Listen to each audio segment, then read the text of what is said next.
It's like 5 a.m. Why did you bring us in the middle of the city? To indulge in my hobbies for a change. I feel like I shouldn't be here endorsing this.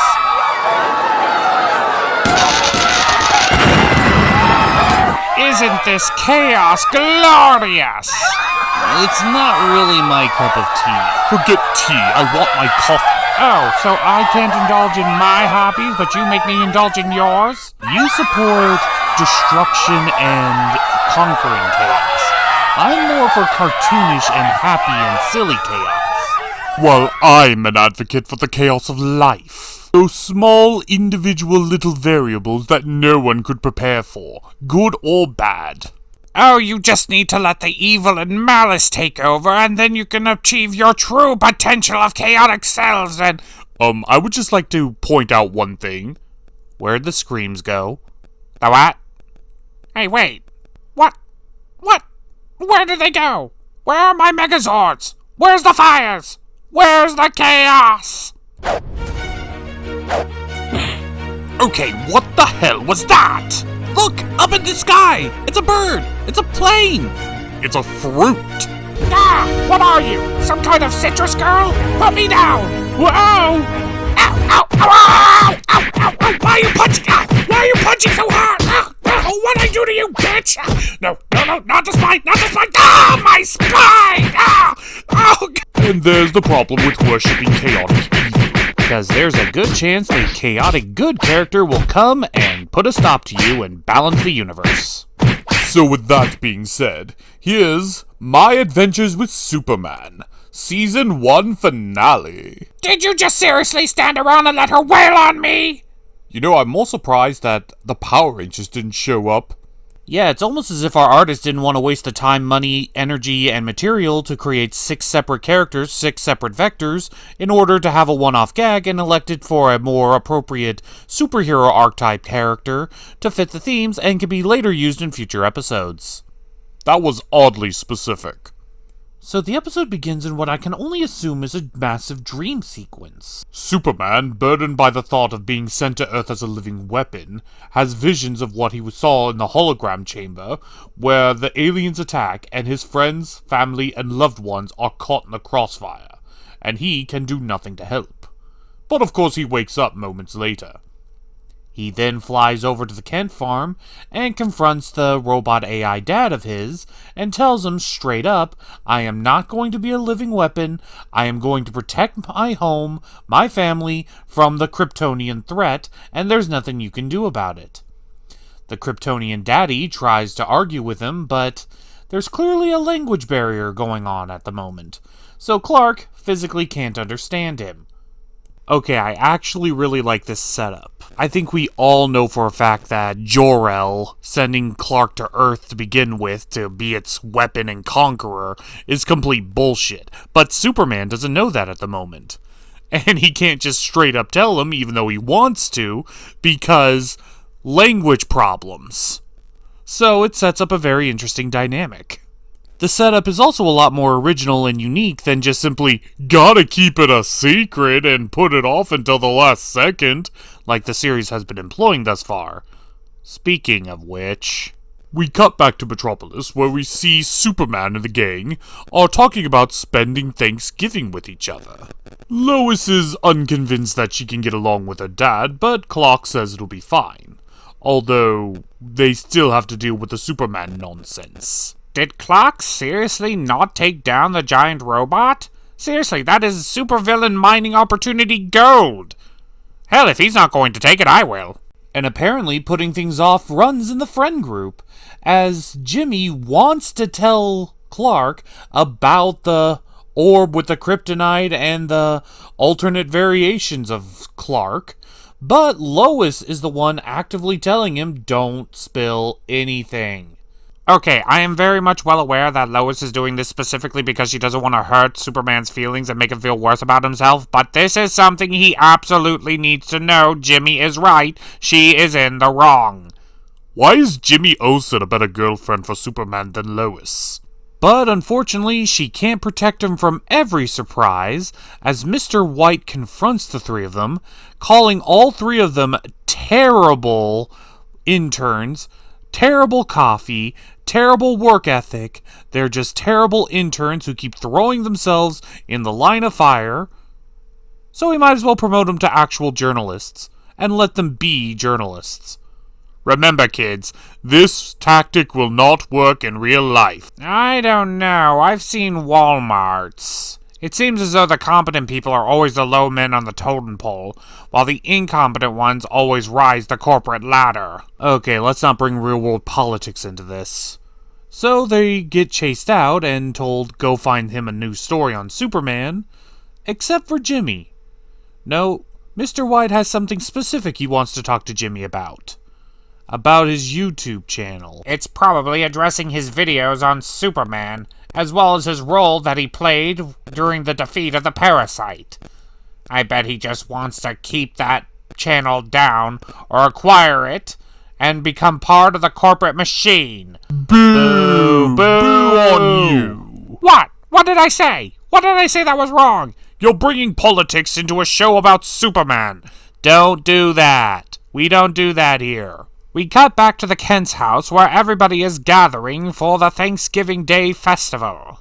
Lois is practically adopted by Mama Kent right from the get-go, as Lois begins exploring their house, seeing wall-to-wall documents on everything dealing with Clark.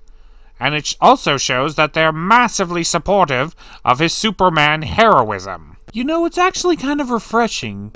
Most families and friends of superheroes usually don't support them in their superheroing, or if they do, it's in secret. So it's kind of nice that the Kents are so open and honest about how proud they are of Clark Kent and Superman's achievements, and Hello, stop the presses. Who is that? Who, the little girl? Come on, who's the childhood friend? Well, there are a few answers, but I think the most likely candidate is a girl named Lana Lane, a childhood friend and a childhood crush that Clark had.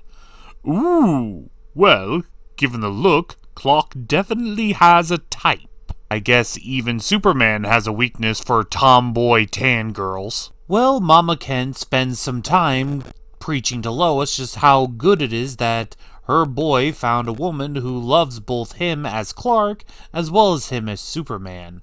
And she's happy that she found someone who's willing to try to promote both of his best aspects. And this, well, definitely puts Lois in a more romantic mood, even if her father showing up dampers it a little.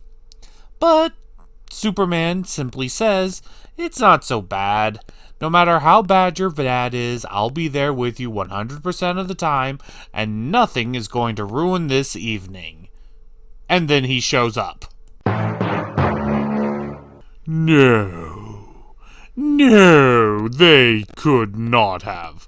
Did they ever say the general's name? Is this why they never said his name? To keep this little plot twist in their hip pocket the entire time? Yes, and the best part, it's canon to the comic books. So, they've had this, and it's been in plain sight the entire time. Oh, that is beautiful drama. So, Superman not only has to deal with Lois's daddy issues, but he also has to contend with an angry in-law who's part of a secret military program that is designed to hunt him down and keep his identity a secret, while managing everything else. Yeah, he's gonna have to be Superman to pull this off. So the meet and greet goes about as well as you think. It doesn't. Lane is standoffish, Clark is completely paranoid, and the women don't know how to get their men to talk. Eventually, Clark excuses himself and his mom to the kitchen, and leaving Lois to the wolf that is her daddy. This is when Clark reveals just enough information to say that her father wants him dead. They think figuratively, he knows literally. But the separation causes Lois and the General to force to chit-chat. The General clearly doesn't know how to relate to his daughter after all this time, and Lois does try to open out about her interests, hobbies, and job. But it's clear that he only cares about the part where she's obsessed with Superman, and she hasn't even read the article that they managed to get published about him, which causes the two of them to get upset and start arguing with each other. And to put more fuel on the fire, Mrs. Kent pushes Clark back into the room and tries to force a conversation between her son and his future in-laws. But the General starts piecing together a puzzle when Jimmy Olsen arrives to interrupt him. Seeing Jimmy as a lifeline, Clark immediately kidnaps him and takes him straight to the kitchen and reveals that is not only Lois's dad, but also the General that kidnapped him. And it seems as though relying on Jimmy Olsen runs in the family, as the entire Kent household drags him in order to help him fix the problems that they have going on. Jimmy does everything he can to keep things under control, but even Lois starts getting in on the drag Jimmy around to help them out with their problems bandwagon, and he finally snaps, dragging Clark and Lois outside and forcing them to tell each other their problems. Is Jimmy doing what I think he's doing? Is he forcing them to confront the truth, and so they could actually come up with a reasonable solution? Did Jimmy just become my favorite character? Thank you, Jimmy Olsen! Thank you! Now we can finally move past the secret-keeping section of this freaking story! Well, while Jimmy forces Clark and Lois to be honest with each other, the ball falls out of Jimmy's bag. Clark picks it up and accidentally activates it, showcasing all the versions of himself that are tyrannical, evil, monster, psycho bitches. And he is forced to look at his face as he's causing nothing but ruin and destruction. Lois tries to tell him it's not him, but before that can sink in, the kryptonite reveals itself, and this causes Clark to collapse from the sheer radiation of the tiny stone. But that's not the only thing that activates. It appears that Clark's Kryptonian ship is able to sense the kryptonite on floor, and it starts to reactivate accordingly, and I know that symbol. Is that Brainiac? What does Brainiac have to do with this? Anyways, priorities. While Clark is just busy having a seizure, Jimmy realizes that it's the kryptonite that's causing him to react that way and closes the lid on it, allowing Clark to return to a semi-stable condition. But the damage is done. The ship's out, and there's no way they could hide it from the General, who immediately calls Amanda Waller to send the government in, and he pulls out a pistol ready for World War Z. You said it wrong. What? You said that saying wrong. What saying? You said World War Z. I think you're thinking of War of the Worlds. Really? Then what the hell's World War Z? It's the zombie movie. War of the World is the aliens. Oh, okay. If you're going to rely on reference humor, then make sure you're at least referencing the right franchise. Yeah, man. Aliens and zombies are totally different. Until you start thinking of the Borg and Cybermen and just like, Pwah! Alien zombies, man. Totally scary. Who the hell invited him? So with Superman's ship reactivated, it's about to cause doomsday. Superman gets his parents to safety, and they tell him to be careful, but there's not too much careful he can be, as he's about to face a bunch of alien robots. Specifically, Brainiacs. Everyone goes their separate ways, but Jimmy makes an unintentional discovery. The kryptonite doesn't just affect Superman. It affects anything Kryptonian, including the robots. That's certainly different. I'm not saying it doesn't make sense, I'm just saying it's different and understandable. It's just, I didn't think that kryptonite was that strong in this universe. It is affecting things rather differently than other universes. And keep in mind, this isn't the kryptonite from this universe. That's the kryptonite they got from somewhere else. The LOL cows. Well, we cut to Lois's dad gunning down a bunch of the Brainiac drones, But then when he points his gun at Lois, and Lois sees what's going on, the alien gun, the robots, the fact that he's not even remotely surprised, she finally pieces together that her father, the General, was the one who hunted Superman originally. And just to make things fair on the truth-telling front, Superman shows up, and the General is able to piece together that Lois, Clark, Superman are all connected. Tied at the hip, if you will. Lois and Clark try to go and rescue Jimmy, but Jimmy's got things covered. And he informs them that the kryptonite is the weakness of all these robots, shuts them down immediately. Unfortunately for him, the ship rises up and decides to bring in a few reinforcements and give the General some PTSD. Sweet, man, my DoorDash arrived. Seriously, who invited this one? So with literal doomsday opening up in front of them, Superman realizes it's time to lock in. So he asks Jimmy to give him the kryptonite so he could destroy the ship. Lois begs him not to do it because that's a suicide run. But after giving her a sweet kiss on the lips, he says everything's going to be fine before flying off to do what Superman does best, save the day. And the army of robots, I guess, figure out what he's planning because they charge after him firing. Why are they attacking him to begin with? I mean, isn't he their captain, technically? Maybe they're attacking him because he has the kryptonite. Yes, but how do they know he has the kryptonite? It's sealed within the ball, and they did not see the ball. Well, the ones that Jimmy killed saw the ball, so I'm assuming maybe Hive Mind? That's assuming quite a lot. Well, the Brainiac robot drones push Superman to the brink. Not because they're powerful, but because there's so many of them. But then in come Jor-El in order to give his son some much-needed backup. So the two of them fight through a bunch of robots in order to get to the ship's main central core. And I do have to say, this scene is really well done. So after making it to the ship's main power supply, Clark opens up the kryptonite hold. But unfortunately, he's still affected by the radiation and immediately collapses upon contact. But of course, Superman delivers his most powerful ability, the human spirit.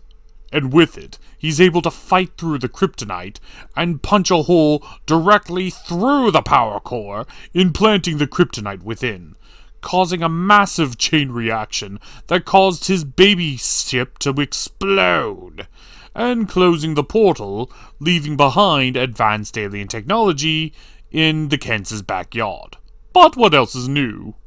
Oh man, what about my space hot dog and space milkshake? Okay, seriously, somebody. Who or what is this guy? We don't really know. We know that he's a friend of Decipher's. He just kind of beams himself in our house every now and again, raids our fridge, steals a potato chip and a soda bottle, and just fucks off. Well, the fatal flaw of this plan of Superman's was the fact that now his entire ship is filled with kryptonite energy, causing him to be emotionless, powerless, and useless. But thankfully, Daddy's here to bail him out, as he sets up a tiny cradle for him to get ejected from, but not before speaking in English for the first time, "Live, my son," as he jettisons him out of the exploding Kryptonian craft. He lands about as safely as you can land from orbit, but his problem's not over, as the General has him dead to rights. But then Lois steps in between him and Superman. She tells Lois to get out of the way, but Lois refuses. Simply because, well, that's her boyfriend. Also not Earth's enemy. And eventually Lois is able to talk her father down, and he calls off the military strike that is on the Kent's farm, and decides to go away, leaving Lois and Clark to their, well, troubles. But we finally get that happy ending. The family's together, a Thanksgiving turkey, everybody's smiling, Jimmy Olsen's a freaking millionaire, it's all good. Whoa, whoa, whoa, whoa, whoa, whoa, whoa, hold up. What was that last bit? Jimmy Olsen's a freaking millionaire? When did this happen? Yeah, apparently Mr. White wanted to buy his YouTube channel because it was tracking all the Superman stories, and yeah, now he's a millionaire. So, Hey man, the orange lady wants to know if you have any lemonade. So even though the Superman story ends on a weird but happy note, with Jimmy Olsen being an absolute millionaire Chad, we then cut to space, specifically where Brainiac is, as he's currently doing Brainiac things and destroying entire worlds. He's also a little nettled that one of his flagships was destroyed through a rogue portal that opened up in front of him. So he goes to his associate to discuss the situation. And here we see an unknown mass super high-tech powered Kryptonian warrior. That's totally Supergirl, right? Kara Zor-El? Yeah, totally her. Yeah, I don't necessarily know where the story's going, but I know the She-Ra writer's writing style, and I know for a fact that if they have an overly masculine-looking character that is super high-tech robot superpower, destructor of chaos, it's probably a bait-and-switch for a young girl. But let's not discuss the future possibilities for Season 2. Let's discuss what's happened in this episode. And this one was actually probably the best of the season. Oh, without question. Where do I even begin? It was a great balance of comedy, action, and drama. And it was great surprise reveals that wasn't even set up, but it totally makes sense. Nothing felt forced, nothing felt heavy-handed, nothing felt like it was being spoon-fed to the audience as if we were a bunch of little babies who couldn't understand, but nothing was so complex to where you need a freaking mastermind of plot details in order to understand. I would say this is ideally one of the best episodes of the entire run. And I gotta say, hands down, standout character, Jimmy Olsen. I don't know what happened with him, but they didn't give him anything to do, really, throughout the entirety of the season, and then at the final run, we finally get him, and he shines brighter than any Kryptonian star. And I must say, Lois Lane is a character that we've been walking the razor's edge of liking and hating, but in episodes like this, she was on top of the world. Though there is one thing about Lois this episode that kind of unnerves me. And that's the fact that she doesn't suffer any consequences for keeping that orb away from Clark for so long, and not telling him about it. And yes, we do realize there were so many other things going on at that very specific time, including mad crazy generals, army of Brainiac robots, a Kryptonian ship, and portals through space opening up, leading to an armada of ships that just happened to be sitting in space doing nothing but waiting for that portal to open. But are they not even going to address that she had it? For so long? And told no one? When she was the one making so much of a fuss over keeping the Superman identity a secret? I smell the writers have a pet. But we can only get confirmation on that after we watch Season 2. But until then, I'm Rehash. I'm Devin Ooze. And I'm Gent of the Cartoon Gentleman. And we will see you all next time. Bummer, man. Gotta go. Yeah, not again! Decipher, there you are. Where have you been this entire season? Got us a couch. A couch? A couch. You mean all that time, all that off-screen, all of that extra footage, you were busy getting a couch? A space couch. I do like the idea of having a space couch. Even when you do something incredibly cool, it's still disappointing. Now we can all sit on the couch and watch stuff together. What's even next on the itinerary anyway? Transformers 1! Oh boy.